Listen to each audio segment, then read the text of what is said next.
Daniel Beau, bonjour. Bonjour. Vous êtes l'auteur du livre Brand Content Stratégique, le contenu comme levier de création de valeur que vous avez auto-publié en 2015 et que vous mettez à jour chaque année. Alors dans votre ouvrage, vous mentionnez notamment le fait que le marché du contenu est évalué aujourd'hui à 3,5 milliards d'euros par France Pub. C'est colossal.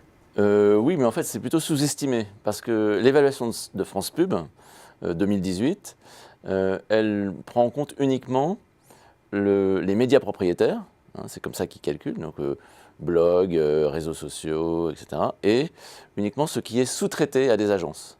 C'est-à-dire que toutes les dépenses liées à des salariés qui travaillent dans les entreprises et qui produisent du contenu, et dans certaines entreprises, chez Louis Vuitton par exemple, c'est 150 personnes, chez Decathlon, ça va être plus de 70 personnes, ces dépenses souvent ne sont pas prises en compte.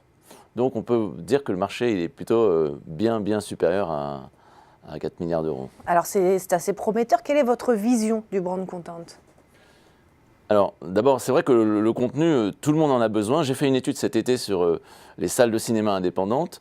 Dans les salles de cinéma d'arrêt-essai, il y a une personne préposée à la création de contenu par salle de cinéma. Donc ça veut dire que toutes les PME, toutes les entreprises ont besoin, pour exister sur le web, de contenu.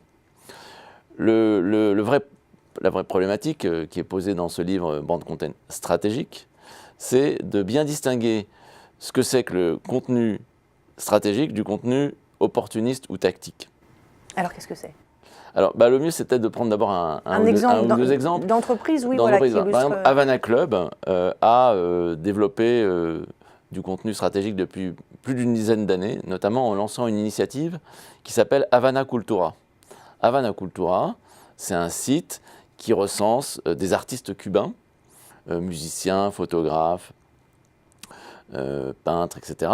Et ces artistes sont donc très sérieusement sélectionnés, font l'objet de productions éditoriales et contribuent à valoriser Havana en valorisant la Havane et la culture de la Havane.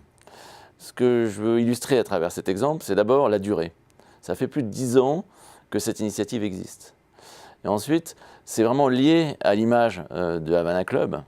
Ça la nourrit, ça la valorise, ça fait de cette boisson une boisson quasiment culturelle. Et ça permet, lors des événements que Havana Club organise, avec notamment des pop-up stores ou des cafés, ça permet d'alimenter, d'animer tous ces événements. Si je prends un exemple, c'est passé plutôt dans le B2B, il y a le leader mondial de l'immobilier de bureau, du mobilier de bureau, qui s'appelle Steelcase.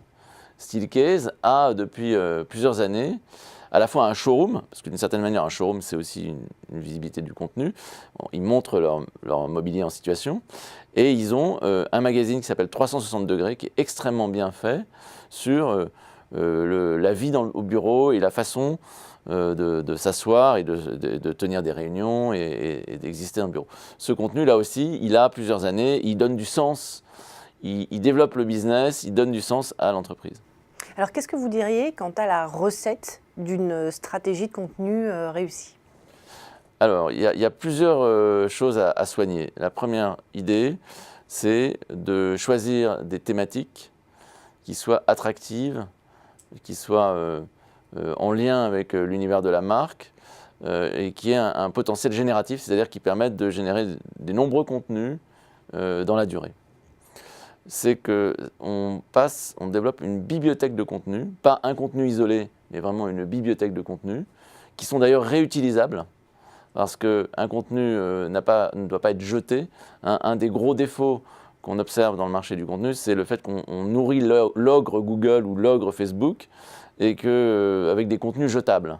Et donc c'est une course en avant, une dépense d'énergie, là où il faudrait mieux faire moins de contenu, mais mieux de contenu, et que ce contenu puisse être réutilisé sous différentes formes ou sur différents canaux. Après, d'autres éléments clés du contenu, c'est que idéalement, le contenu doit pouvoir devenir non pas une source de coût, mais un élément de valeur. On s'aperçoit, si je prends l'exemple de Red Bull, c'est un des plus classiques. Red Bull, au début, ils payaient pour que ce contenu soit diffusé. Aujourd'hui, ils vendent leur contenu sur les marchés. Donc, Si je dois résumer ce qui est clé dans le contenu stratégique, c'est de ne pas faire une opération isolée pendant 1 ou 2 ans et puis après on passe à autre chose. C'est vraiment de s'inscrire dans la durée, de s'inscrire avec une masse de contenu sur un certain nombre de lignes éditoriales, que ces contenus soient au service de l'identité de la marque, qu'ils soient vraiment de haute qualité et qu'ils aient un lien avec le business. Et si on réussit ça, on s'aperçoit que là, à ce moment-là, le contenu, il a une valeur extrêmement forte. Eh bien, merci Daniel Beau. Et pour connaître les tendances du Brand Content 2019, je vous invite à regarder la version longue de cette interview sur Xerfi Canal. Encore merci Daniel Beau.